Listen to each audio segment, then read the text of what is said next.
थी। आज हमको अमेरिका कह रहा है आपका दुश्मन हिंदुस्तान नहीं है, आपका दुश्मन तो वेस्टर्न बॉर्डर के ऊपर है। हमारी फौज जो है वहां से निकाल करके वेस्टर्न बॉर्डर पे अपने लोगों के साथ लड़वाई जा रही है। ये क्या तमाशा है जी? ये नहीं, हल क्या है खान साहब, हल क्या है? यानी जमहूरियत तो रहनी चाहिए ना, फौज तो नहीं आनी चाहिए, जमहूरियत रहनी चाहिए, तो फिर क्या हल क्या है? डॉक्टर साहब मैं तो इसे जमहूरियत नहीं कहता हूँ, ये तो एनआरओ की जमहूरियत है। मेरा पिटीशन सुप्रीम कोर्ट के पास पड़ा हुआ है। स्टेट का एक बहुत बड़ा पिलर जो है वो प्रेसिडेंसी है। प्रेसिडेंसी का क्या हाल है डॉक्टर साहब? मजाक बन गया है, लोग जो है वो हंसी उड़ाते हैं जी। इरफान साहब जी हाँ, ये डॉक्टर साहब बाकी पिलर जो हैं, जी जी जी पार्लियामेंट कैसी है खान साहब? पार्लियामेंट तो रबर स्टैम्प पार्लियामेंट है डॉक्टर साहब। इन्होंने इसी पार्लियामेंट ने डॉक्टर साहब रेजोल्यूशन मुतफिका पास किया था।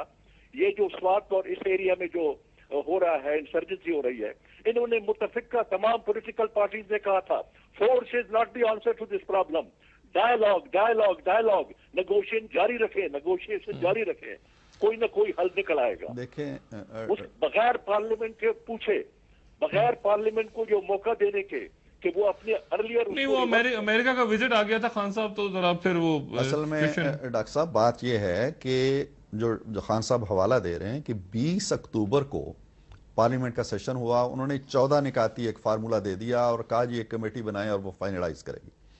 7वां महीना जा रहा है, 7 महीने होने का है, एक वॉर ऑन टेरर के ऊपर जो जी हाँ, एक जंग जारी है। हमारे 14 लाख 15 लाख अफराद घरों से निकल आए हैं, कोराम मचा हुआ है, बोरान के अंदर से बोरान जन्म ले रहा है, लेकिन अभी तक पता नहीं है कि उस कमेटी की वो सिफारिशात कहाँ हैं। अब ये देखिए इक़दामात कि कल सुबह होने चली है कौमी कॉन्फ्रेंस। वो कौमी कॉन्फ्रेंस उस वक्त हो रही है जब वजीर आजम साहब को जंग छेड़े, ऐलान जंग किए अभी कोई 10 दिन होने वाले। अब कोई पूछे कि आपने ऐलान जंग तो रात 11 बजे इस तरह कर दिया जिस तरह अयूब खान ने किया था, जैसे इंडिया की फौज खुदा न खास्ता आ गई हो। उसके बाद आपने 3 दिन बाद आपने काबीना का इजलास बुला के ठप्पा लगवा लिया।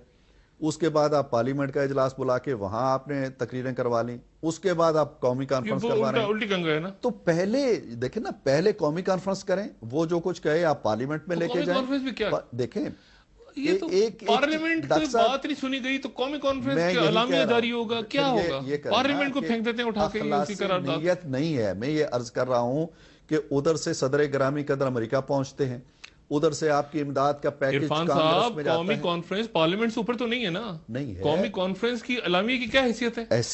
हैसियत इसलिए है कि जब तक इस जंग को ओन नहीं कर रही कौम, आप 1000 दलीलें दे लें, 1000 वास्ते दे लें, 1000 उबुल वतनी के कह रहे हैं, ये कौम नहीं मान रही कि ये आपकी अपनी जंग है। रोजात खान साहब आपका बहुत शुक्रिया। इरफान साहब एक छोटा सा वक्फा लेते हैं और वक्फे के बाद गुफ्तगू जारी रखते हैं।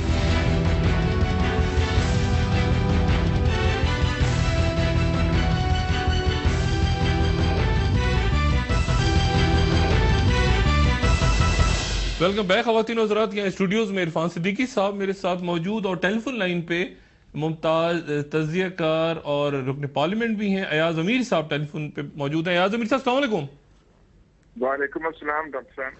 अयाज अमीर साहब ये बयान करें कि एक मजमूई बहुत से मामलात पे हम बतौर एक पाकिस्तानी एक शहरी डिस्कस कर रहे हैं कि एक ऑपरेशन चल रहा है जिसमें लाखों अफराद बेघर हो गए हैं, हुक्मरां हमारे कुछ बाहर हैं कुछ मुल्क में हैं, कौन किधर है कुछ खबर नहीं है, एक पार्लियामेंट है, एक कौमी कॉन्फ्रेंस हो रही है, एक उलमा मशाइख कॉन्फ्रेंस भी शायद हुई है, बहुत कुछ हो रहा है, इमदाद की अपीलें हो रही हैं, डिस्कशंस हो रहे हैं और बेइंतहा मायूस कौम है इस वक्त जिसको हमने किसी तरह उम्मीद भी दिलानी है।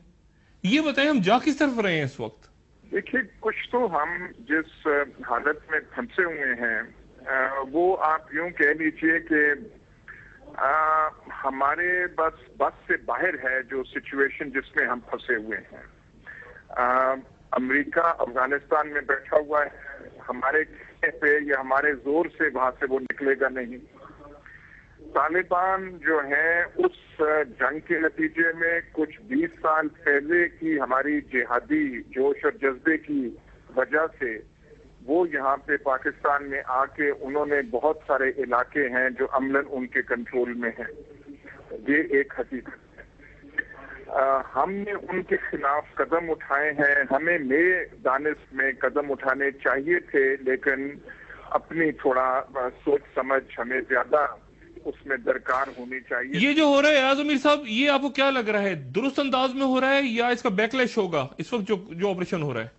بات یہ ہے کہ درست بھی اور اس کا بعد میں فیصلہ کرنا چاہیے. انہیں یہ فیصلہ کرنا چاہیے کہ جو اس کا بنیادی فروزہ ہے، بنیادی پریمس ہے، وہ ٹھیک ہے یا نہیں. ہم دیکھیں کہ یہ آیا ضروری ہے یا نہیں ضروری. ڈیبیٹ جو ہے کہ کس طریقے سے ہو رہا ہے وہ بات کی بات ہے. جو بہت سارے لوگ جو اس کی مخالفت کر رہے ہیں کہ ایسا نہیں ہونا چاہیے، وہ پہلی بات کرتے ہیں کہ آپریشن غلط طریقے سے ہو رہا ہے، اور پھر وہ ایک لمبی داستان بن جاتی ہے. بے گھر لوگ ہو گئے ہیں، ہیلی کاپٹر گن شپس استعمال کی جا رہی ہیں، ٹارگیٹڈ سٹرائکس نہیں ہو رہی. لیکن وہ پھر بنیادی ہم پریمس سے ہٹ جاتے ہیں کہ آیا یہ چیز ضروری ہے اور اس کا کوئی متبادل تھا یا نہیں تھا. یہ کتنا اہم ہے کہ آپریشن کس طرح ہو رہا ہے، اس پہ بھی تو نظر رکھی جائے. ہمارے سامنے بنگلہ دیش ہے، بلوچستان ہے، کراچی میں آپریشن ہوا، اس سے پہلے بے شمار آپریشن اس خطے میں ہوئے، اس علاقے میں ہوئے، اور ان کے ہمیشہ منفی ریزلٹ سامنے آئے.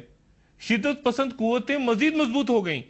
تو یہ آپریشن کس طرح سے ہو رہا ہے، کیا یہ بات اہمیت نہیں رکھتی؟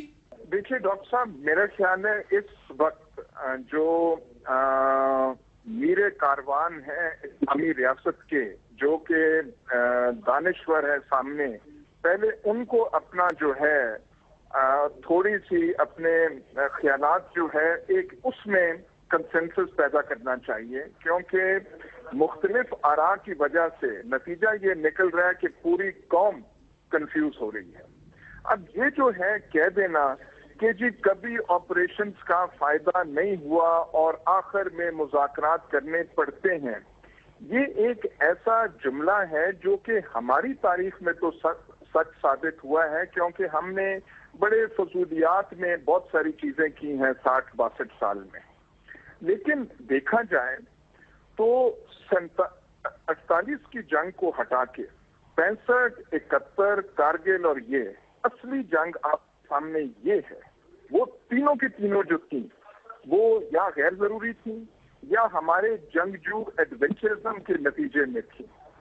یہ جو ہے اس کی نوعیت اور ہے. اور یہ کہنا کہ کبھی اپنے اندرون ملک نہیں ہوتا. امریکن سول وار جو تھی وہ امریکہ میں ہوئی تھی، وہ کوئی مذاکرات کے نتیجے سے تو ختم نہیں ہوئی تھی. دونوں کی پوزیشن نارتھ اور ساؤتھ کی، اس میں کوئی برج تھا نہیں. لنکن کے سامنے یہ پہلی چیز نہیں تھی کہ سلیوز کو ہم نے فری کرنا ہے، بلکہ یہ ہے کہ یونین قائم رہے. ساؤتھ جو ہے یونین قائم نہیں رہنا چاہتا تھا، وہ ایک آزاد مملکت چاہتے تھے. جنگ ہوئی 4 سال کی اور امریکن تاریخ میں سب سے گھناؤنی جنگ ہوئی. اعاز امیر صاحب، جو امریکن سول وار میں جس بات پہ امریکن لیڈرشپ اڑی رہی، ان باتوں پہ 100 سال کے بعد جا کے انہوں نے ہتھیار ڈالے آخر اپنی قوم کے سامنے. نہیں، پر بات یہ ہے کہ جو امریکن یونین قائم رہی، جو آج آپ دیکھتے ہیں ریاست ہائے متحدہ امریکہ، وہ سول وار میں جنگ کے استعمال سے، طاقت کے استعمال سے ہوئی، کسی مذاکرات کے نتیجے میں نہیں ہوئی. سدن آرمیز کو ڈیفیٹ کیا. اعاز امیر صاحب، یعنی آپ کو لگتا ہے کہ اس کے نتیجے میں شدت پسندی بالکل ختم ہو جائے گی اور جو بالکل سکون ہو جائے گا ان علاقوں میں اور کامیاب ہوگا یہ بالکل ہر طرح سے یہ آپریشن؟